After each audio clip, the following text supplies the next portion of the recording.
पूजन कार्यक्रम में सीएम पुष्कर सिंह धामी पहुंचे और वहां पर संबोधित कर रहे हैं।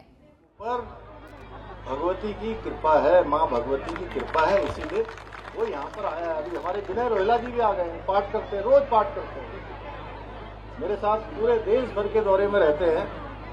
जब तक 2 घंटे पाठ नहीं करते तब तक ना ये चाय भी ग्रहण नहीं करते, पानी भी नहीं पीते। तो जितने लोग भी, आप लोग, मैं, सब ये माँ की कृपा से यहाँ पर आए हैं। माँ की कृपा न हो तो किसी के घर में कोई काम आ जाएगा, किसी को कहीं जाना पड़ जाएगा, किसी के बच्चों को स्कूल छोड़ने पड़ जाएगा, किसी के रिश्तेदार नातेदार आ जाएंगे, कोई छोटी मोटी खांसी जुकाम सर्दी हो जाएगा। इसलिए आप सब पर माँ की अपार कृपा है। इसलिए मैं आज आप सबको बधाई देता हूं और विशेष रूप से सिद्धार्थ अग्रवाल को और उनकी पूरी टीम को बधाई देता हूं, और हमारे इस क्षेत्र की माननीय विधायक जी कि जिन्होंने हमारे इस क्षेत्र में अनेक विकास के कामों को आगे बढ़ाया है। और सच में मैंने कहा कि उनसे जो भी मिलता हो ऐसा लगता है कि जैसे उनको बरसों बरसों से जानता हूं, इतना सहज व्यवहार करती हैं। और मैं ऐसी जिम्मेदारी पर हूं कि सारे विधायकगण आते हैं मेरे पास, आप भी आते हैं, लेकिन आप जानती हैं बहुत कम समय में अपनी सारी बात करके चली जाती है, सारे कागज देके चली जाती है। और मेरा भी मन होता है कि जितने कागज आपने दिए हैं मुझे, मैं सब पर काम करूं। तो कभी तो भाइयों बहनों, आज के इस कार्यक्रम ने बहुत सकारात्मक एक संदेश देने का कार्य किया है। ये आयोजन केवल एक धार्मिक अनुष्ठान तक सीमित नहीं है, बल्कि समाज में हमारी नारी, बेटियां, बेटी पढ़ाओ बेटी बचाओ जैसे जो हमारे मूल्य हैं, उन मूल्यों को भी और मजबूत करने का एक माध्यम है। और हमारे भारतीय संस्कृति में कहा गया है, कन्या को साक्षात रूप से देवी स्वरूपा माना गया है, देवी के स्वरूप में माना गया है। और कहते हैं, स्कंद पुराण में कहा गया है, 10 पुत्र समा कन्या, 10 पुत्र समा कन्या, यानी कि 10 पुत्रों के समान एक कन्या होती है। कन्या का इतना ऊंचा स्थान है। और हमारे शास्त्रों में बेटियों को बहुत ऊंचा स्थान दिया गया है, बहुत गौरवपूर्ण स्थान दिया गया है।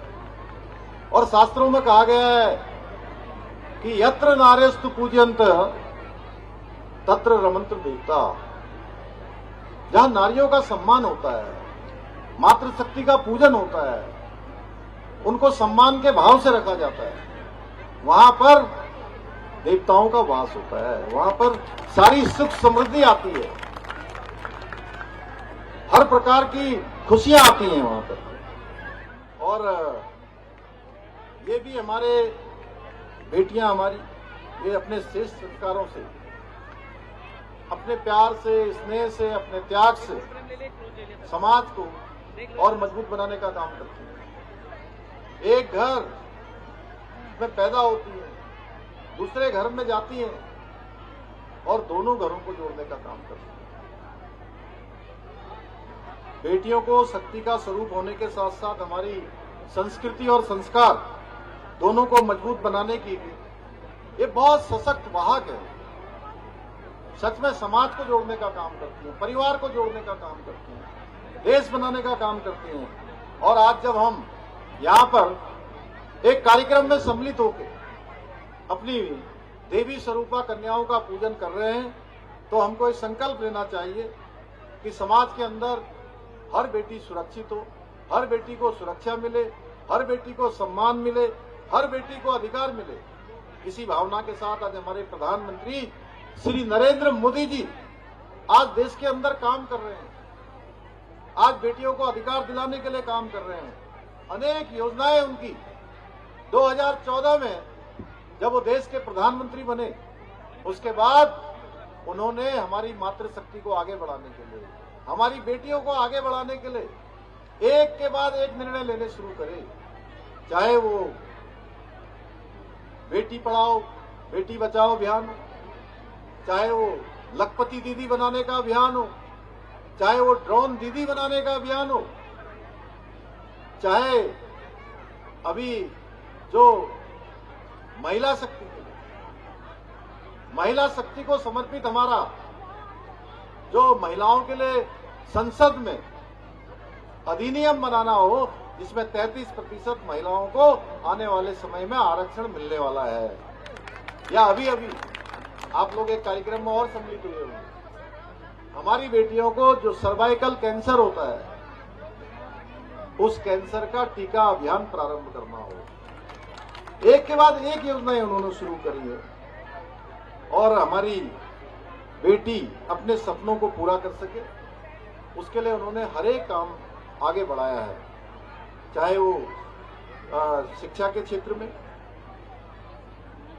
छात्रवृत्ति देनी हो, हमने भी जो राज्य के अंदर काम शुरू किए हैं, चाहे वो कक्षा 9 में प्रवेश करने पर बेटियों को साइकिल देना हो। हालांकि कम लोगों को पता होगा कि 9वीं कक्षा में प्रवेश करते ही हमने प्रावधान किया है कि बेटियों को साइकिल उपलब्ध कराई जाए।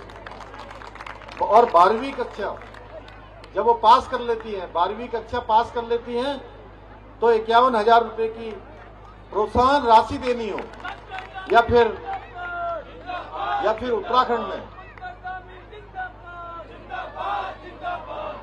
उत्तराखंड में महिलाओं की जो स्थितियां बहुत कठिन है, बहुत कठिन परिस्थितियां, उनके सामने चुनौतियों का पहाड़ होता है। ऐसे में महिलाओं को हर जगह जाने का अवसर मिले। आज स्वयं सहायता समूह के माध्यम से हमारे राज्य की मातृशक्ति इतने सारे काम कर रही है, इतने अच्छे उत्पाद बना रही है, एक के बाद एक, कम साधनों में,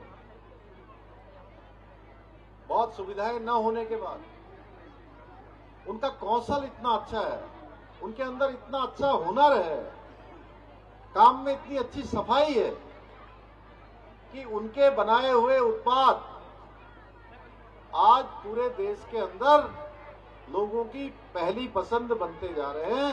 और मैं हमेशा कहता हूं कि उनके उत्पादों की मांग इतनी बढ़ गई है कि बहुत बार उनके बनाए हुए उत्पाद मल्टीनेशनल कंपनियों को भी फीका करते हैं, यानी मल्टीनेशनल कंपनियों को, बहुराष्ट्रीय कंपनियों को भी पीछे छोड़ने का काम करते हैं। इसलिए हमारी मातृशक्ति हर क्षेत्र में जानी चाहिए। हमने हाउस ऑफ हिमालय ब्रांड शुरू किया। मातृशक्ति को आगे बढ़ाने के लिए हमने अनेक प्रकार की नारी सशक्तिकरण की योजनाएं शुरू करी। 30% का सरकारी नौकरियों में विधेयक लाकर हमने आरक्षण का प्रावधान किया है कि हर क्षेत्र में हमारी बहनों को, बेटियों को आगे बढ़ने का अवसर मिले। सरकारी नौकरियों में 30% का आरक्षण सुनिश्चित हो गया है। कोई भी हम योजना बनाते हैं तो महिलाओं को पहली प्राथमिकता होती है, और विशेष रूप से ये प्राथमिकता हम हमारे प्रधानमंत्री जी की प्रेरणा से इसलिए उत्तराखंड में करते हैं कि मैं किसी कार्यक्रम में जाता हूं तो आप लोग ये न सोचिए कि आप लोगों के लिए नहीं कह रहा हूं, लेकिन जहां मैं जाता हूं मुझे कम से कम 70 और 30% का रेशियो दिखाई देता है। यानी 70% हमारी बहनें होती हैं, हमारी बेटियां होती हैं, और उनका इतना स्नेह और इतना सम्मान और उनका इतना आशीर्वाद मिलता है। मुझे लगता है कि हम जितना कर पाएंगे वो भी कम होगा। इसीलिए हमने सबसे पहले उत्तराखंड राज्य हिंदुस्तान का ऐसा राज्य बनाया है जहां महिला सशक्तिकरण भी है, महिला सुरक्षा भी है, समान नागरिक संहिता का कानून जो हमारी 50% आबादी है उसके लिए 100% का कानून कहीं बना है तो उत्तराखंड राज्य में बना है। हमारी महिलाओं को 100% की सुरक्षा देने का काम कर रहा है। इसके साथ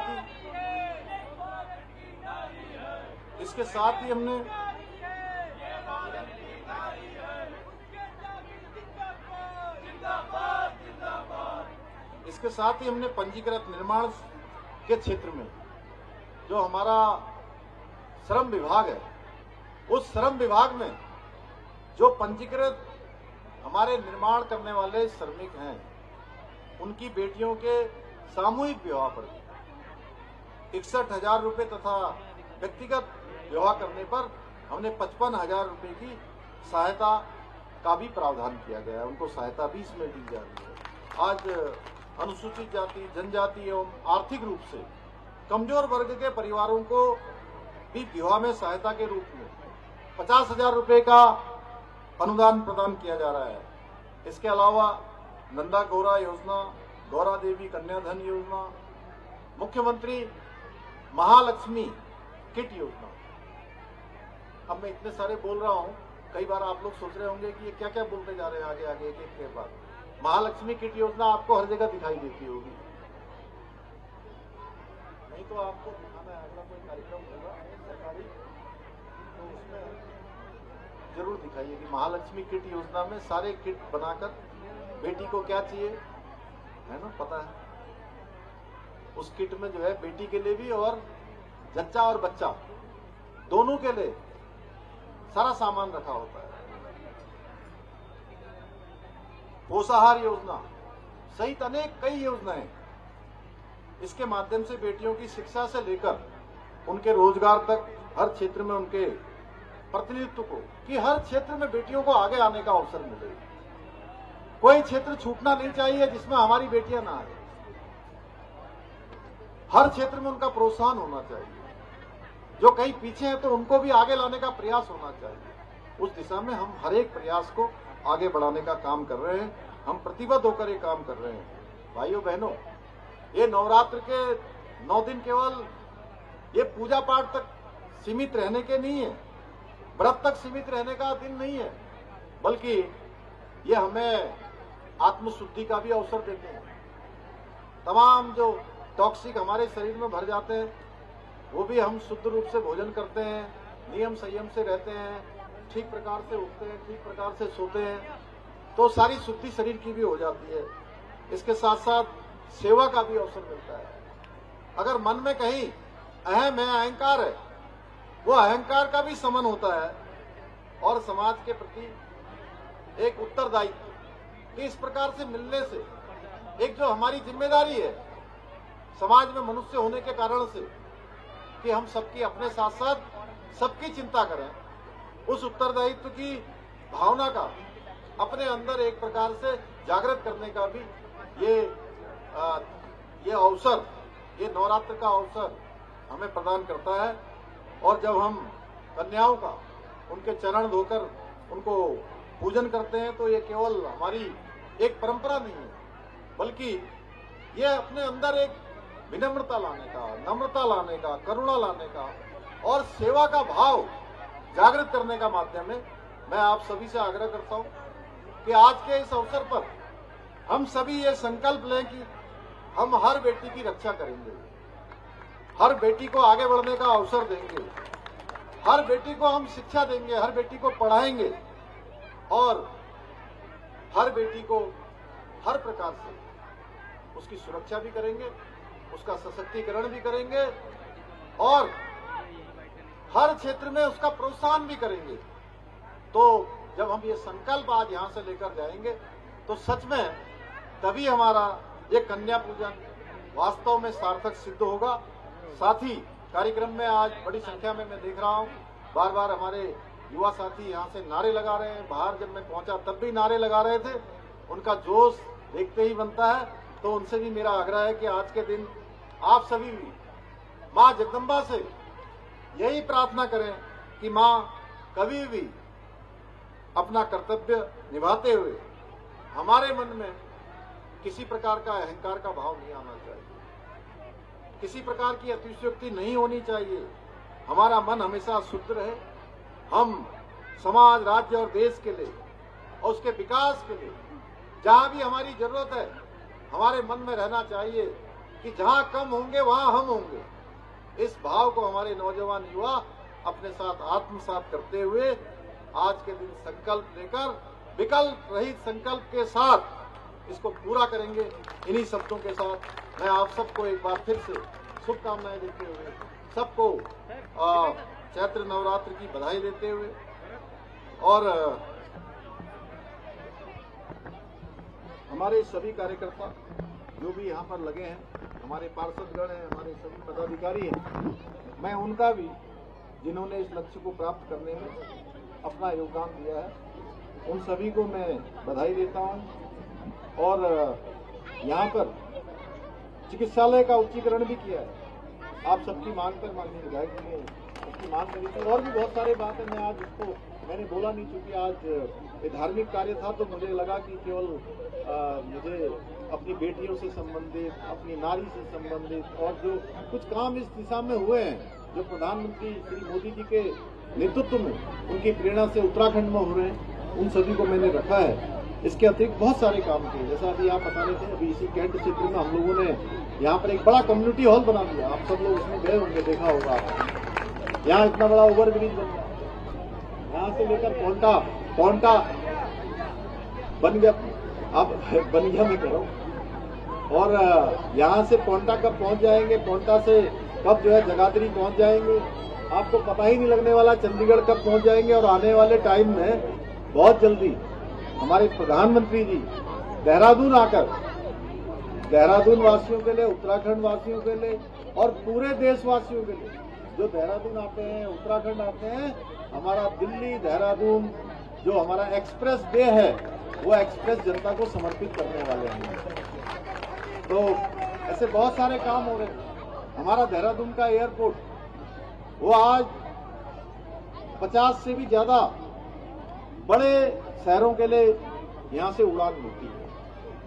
आने वाले समय में हम उसको इंटरनेशनल बनाने जा रहे हैं। तमाम ट्रेनें आज देखिए, वंदे भारत ट्रेनें यहाँ से चल रही हैं, दिल्ली के लिए चल रही है, लखनऊ के लिए चल रही है।